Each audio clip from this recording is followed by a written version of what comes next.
when you moved from, let's say, non-technical to technical, and then you grew up the ladder, right? Of course, with Yeah, one from when you started, I'm assuming when you started into technical, you had to start from the zero level, and then you grew up the ladder, correct?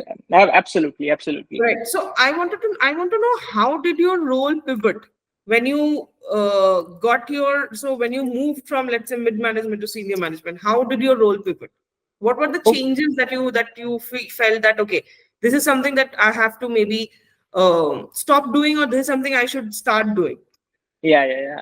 So to explain properly, there is a one-liner answer for this, right? So when I started off, I used to code more, and now I code less. So that's that's something like is like very true, and that is something I actually miss doing, right? So like I love to code, right? I like to solve problems. I love to write up good programs and all. But now it's more like I have to tell people that you have to solve this problem. I cannot sit with all my team members to write their codes for them. Although I want that, but that's not my job role. My job role is to get the project going. My job role is to keep the client happy and all these things. But when I started off, it's like there are certain functions which were not required, right? Which are simply test cases which are assigned to someone else. But I used to grab those things. I used to grab those things from the other team members as well.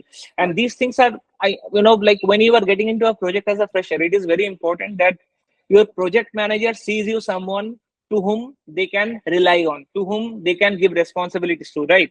So once they understand that within a team, let's say if you are working on a 10 people team, right? You are working on a 10 people team, and there are different tasks that is assigned.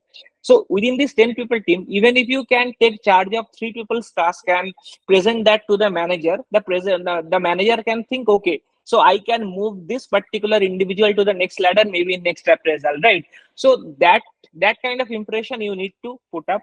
Once you do that, you will grow up in the ladder. But at the same point of time, I would say always continue learning. So right now, I like the weekends I actually spent reading articles. I spent reading the new technologies that is coming in, because nowadays the projects that are coming in, the old traditional machine learning modeling is not going to solve every kind of problem of those, right? There are some new tools, there are some new technologies that is coming into, and every single point of time they are releasing new updates and also, right? So I try to keep myself updated so that whenever a meeting comes up, whenever my team asks for certain kind of solutions from me, I can deliver that to them. So yeah, I think this should be one of the ways that you can take.